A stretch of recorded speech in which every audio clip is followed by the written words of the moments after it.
All right, everybody, welcome back to day 3 of the Hunger Awareness Challenge. Today, we are talking about how to feed emotional cravings without food. I promised you it was coming, and here we are today. So I have a great tool to give you to help just stop these cravings in their tracks so that you can master them. Now, I want to point out something, and you might want to go back and check the scripture out.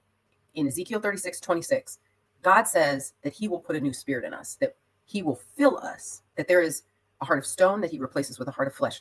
Go back and read it because it just keeps reminding us that God has a design for how we're supposed to work, and what we do makes a difference. So we have this God-sized space, this hole in our spirit that only God can fill. It's not something that we get to fix. And life keeps reminding us that this hole is there.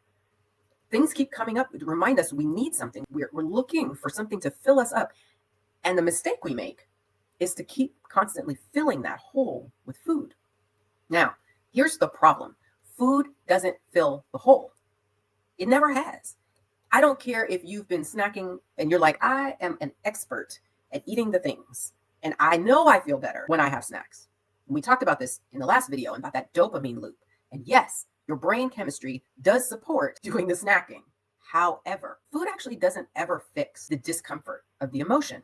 It does change your brain chemistry. Makes you feel a little better than you did when you weren't eating. But primarily, the number one thing that eating when you're not hungry and you're uncomfortable with some sort of emotion that is frustrating, irritating, stressful, whatever it is that food is a distraction. Food takes your attention off of whatever it is that's bothering you. And so for that 10 minutes that you're eating something, you do feel better. Why? Because you can't focus on what is bothering you.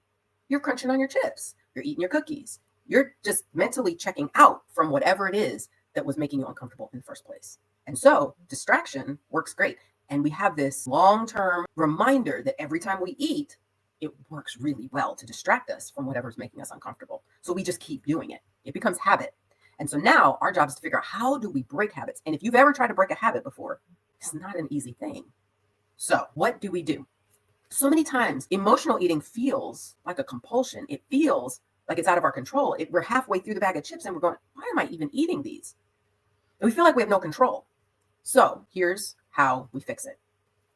This is the practical for today, so don't miss it. I want to teach you a technique that helps you make space between the thought of, I want chips, I want cookies, I need something to eat.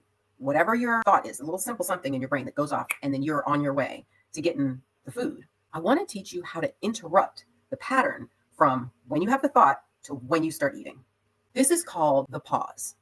When you can slow the timeline down so that between the time you have the thought, I need to eat something, and the time you actually eat it, you make a little more space. And that little bit of space often is all you need to be able to decide differently, where you get to ask yourself in the pause, do I really want this? Is this going to fix what I think it's going to fix? Do I need to just take a minute and take a couple deep breaths? Do I need to leave the room and come back? Do I need to walk around the block? It all depends on how much time you have. But the pause actually doesn't take very much time at all. What you're going to do is stop before you go get the chips, the cookies, and you don't have to tell yourself you can't have it. You just stop, put your hand over your heart, take a deep breath, and breathe out. You might want to do that a couple of times, maybe 3, maybe more. Depends how much time you have and how long it takes for you to settle yourself.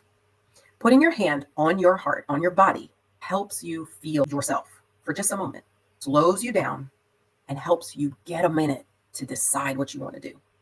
You may still go get the chips, but you'll at least have a little more control and be able to choose whether you go get the chips.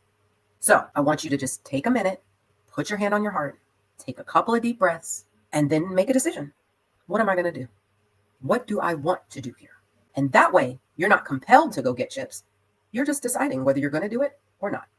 Scripture for today, Matthew 5:6. And Matthew 5:6 is in the Beatitudes, and it says, blessed are the pure in heart, for they, that was verse 8.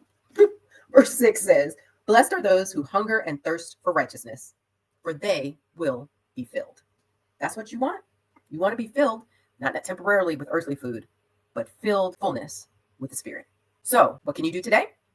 I want you to make a comment. Go into our Facebook group, make a comment there. I just want you to think for a second. What spiritual craving have you been noticing is substituting for actual physical hunger? What's the thing driving you What have you noticed? I need to slow down and rest. I need to feel nurtured. What is it that is in your spirit that you need that you've been substituting with food to fix?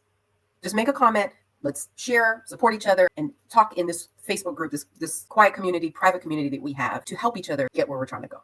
All right, I'll see you tomorrow for our next lesson. Bye.